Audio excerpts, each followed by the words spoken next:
Welcome to your national tutor. In this video, we are going to cover the history from the Roman Empire to the modern world کہ اب کس طرح سے use of force کا concept evolve ہوا ہے from that era to the modern world. So starting with the Roman Empire. Roman Empire کا ایک law تھا just feti ale. یہ ایک religious law تھا جس کے اندر ایک وار کو observe کرنے کے اور conduct کرنے کے پروسیجر کو بتایا گیا کہ وہ وار کس طرح سے ڈکلیئر کی جائے گی. اس لاء کے اندر جو ان کے ہائی پریسٹ ہوتے تھے ان کے پاس اتھارٹی ہوتی تھی وار ڈکلیئر کرنے کی آفینڈنگ اسٹیٹ کے اوپر.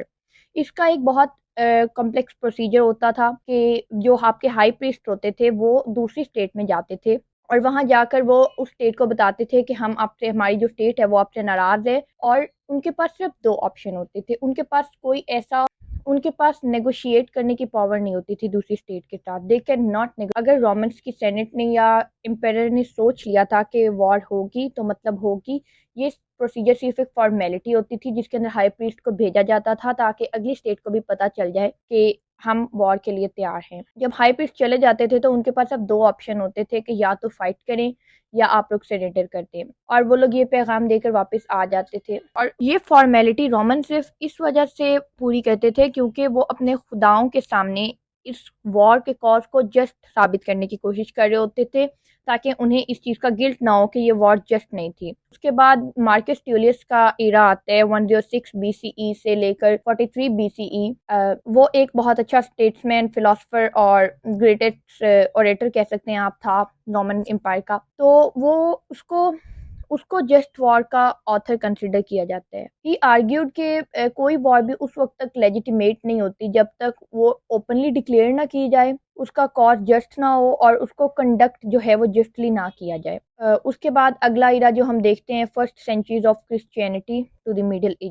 کرسچینٹی کے ایرا کے اندر سر تھامس ایکوینس آتے ہیں اور وہ ایک ڈاکٹرائن دیتے ہیں جسٹ وار کی اپنی بک سمری آف تھیولوجی کے اندر. وہ انہوں نے 3 امپورٹنٹ کنڈیشن بتائیں جسٹ وار کے لیے. سب سے پہلی کنڈیشن یہ تھی کہ صرف ایک ساورن جو ہے کسی بھی اسٹیٹ کا وہ وار کو ڈکلیئر کر سکتا ہے, اس کے علاوہ کوئی بندہ وار کو ڈکلیئر نہیں کر سکتا. صرف وہ انسان وار کو ڈکلیئر کرے گا جس کے پاس پاور ہوگی. دوسرا یہ کہ ایسا نہیں ہو سکتا کہ آپ لوگ ایک اسٹیٹ اٹھی ہے دوسری اسٹیٹ پہ بلا وجہ وار شروع کر دیا. اگلی اسٹیٹ کو ایک کوئی کلپیبل ایکٹ کر کے اب اس اسٹیٹ کو ایک ریزن دینا پڑے گا وار کرنے کا جس سے ان کا جسٹ کاز آف وار جو ہے وہ ان کا جو کاز آف وار ہے وہ جسٹ ہو جائے گا. مطلب اگلی اسٹیٹ کوئی ایسی غلط حرکت کرے جس سے اس اسٹیٹ کا ایکٹ آف وار جو ہے وہ جسٹ ہو جائے. تیسری کنڈیشن یہ تھی کہ سورن کی جو انٹینشن ہونی چاہیے وہ گڈ ہونی چاہیے. اس کی انٹینشن صرف یہ ہونی چاہیے کہ جو وکٹ پرسن ہے اس کو سزا دے, غلط کو ٹھیک کرے, نہ کہ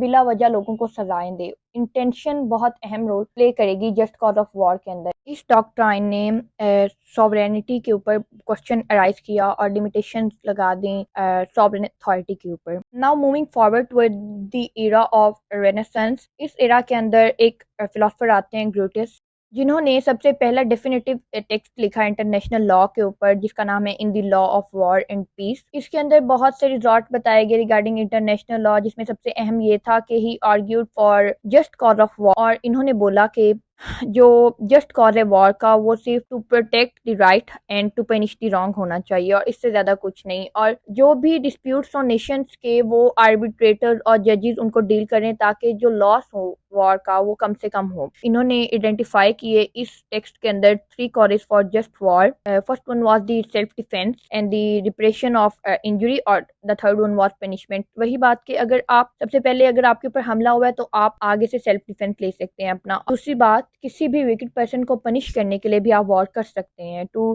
رائٹ دی رانگ. اس کے بعد 1648 میں پیس آف ویسٹفیلیا ہوتی ہے جس کے اندر سب اسٹیٹس ایکولی ساورن ہو جاتی ہیں. اس کے بعد کیا ہوتا ہے کہ جو آپ کا آفٹر دس ٹریٹی جو آپ کی ڈاکٹرائن ہوتی ہے جسٹ کاز کی وہ کہیں نہ کہیں ڈس اپیئر ہو جاتی ہے because all the states were equally sovereign.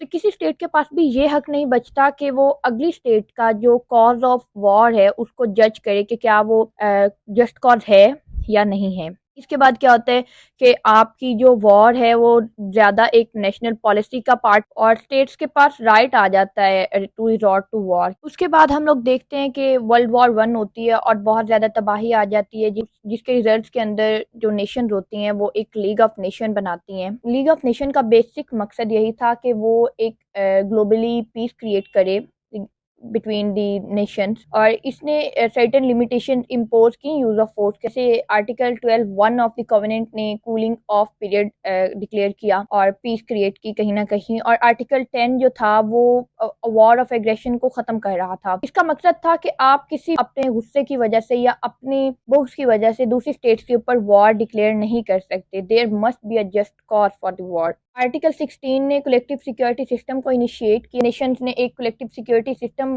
بنایا، ڈیفنس سسٹم بنایا کہ اگر ایک اسٹیٹ ان اسٹیٹس میں سے کسی کے اوپر بھی وار ڈکلیئر کرتی ہے تو یہ سب کولیکٹیولی اس کے آگے ڈیفینس کر سکیں گے اپنا۔ لیکن لیگ آف نیشن جو ہے وہ ایک فیلئر میں چلی گئی، بیکاز سب states all over the world were not the member of the league. تو ہم کیسے امپوز کر سکتے تھے اپنی لمیٹیشن ان اسٹیٹس کے اوپر جو اس کی ممبر ہی نہیں تھیں؟ اور دوسری اس کی فیلئر کی وجہ یہ تھی کہ ممبرز نے کوئی بھی افیکٹو سینکشن سسٹم نہیں رکھا تھا کہ اگر کوئی اسٹیٹ اس کووننٹ کو بریک کرتی ہے تو ان کے اوپر کیا سینکشنز لگیں گے۔ لائک ان 1931 ہم دیکھتے ہیں کہ جاپان نے انویڈ کیا منچویا کو، اور اس کے اوپر کوئی بھی سینکشنز نہیں لگے اس ٹائم پہ، جس کی وجہ سے لیگ آف نیشن فیلئر میں چلی گئی۔ اس کے بعد 1928 میں پہلا پروہیبیشن آف وار ایکٹ آتا ہے جس کا نام تھا کیلوگ برینڈ پیکٹ۔ اس کا مقصد یہ تھا کہ کسی بھی طرح کے ڈسپیوٹ کی سیٹلمنٹ کے لیے اسٹیٹ پیسفلی مینز کی طرف رجوع کریں، نہ کہ وار کی طرف رجوع کریں۔ کیلوگ برینڈ پیکٹ کو ٹل 1939 63 اسٹیٹس جو ہیں وہ سائن کر چکی تھیں، لیکن اسٹل اس کی شارٹ کمنگز یہ تھیں کہ اس کے اندر بھی کوئی سینکشنز نہیں تھی۔ اگر کوئی اسٹیٹ اس کو بریچ کرتی تھی تو ان کے اوپر کیا سینکشنز تھیں یہ پیکٹ بالکل نہیں بتاتا تھا۔ جیسے جاپان، اٹلی، جرمنی اور سوویت یونین کی ہمارے پاس ایگزامپلز ہیں کہ انہوں نے بہت دفعہ اس پیکٹ کو جو ہے بریچ کیا۔ اور دوسری اس کی شارٹ کمنگ یہ تھی کہ بہت طرح کی یوز آف فورسز تھیں اس ٹائم پہ یا اب ہیں ماڈرن ورلڈ کے اندر، جن کو یہ ڈیل نہیں کرتا۔ اس کے اندر بہت مخصوص قسم کی جو ہیں یوز آف فورسز کی بات کی گئی تھی، تو اس لیے بھی اس کے اندر بہت شارٹ کمنگز تھی۔ But till now U N charter نے ابھی تک اس کو ٹرمینیٹ نہیں کیا کمپلیٹلی کیلوگ برینڈ پیکٹ کو، بٹ اسٹل یہ کہیں نہ کہیں سسپینڈیڈ ہے by the article of 24 of charter. In next video we will start with the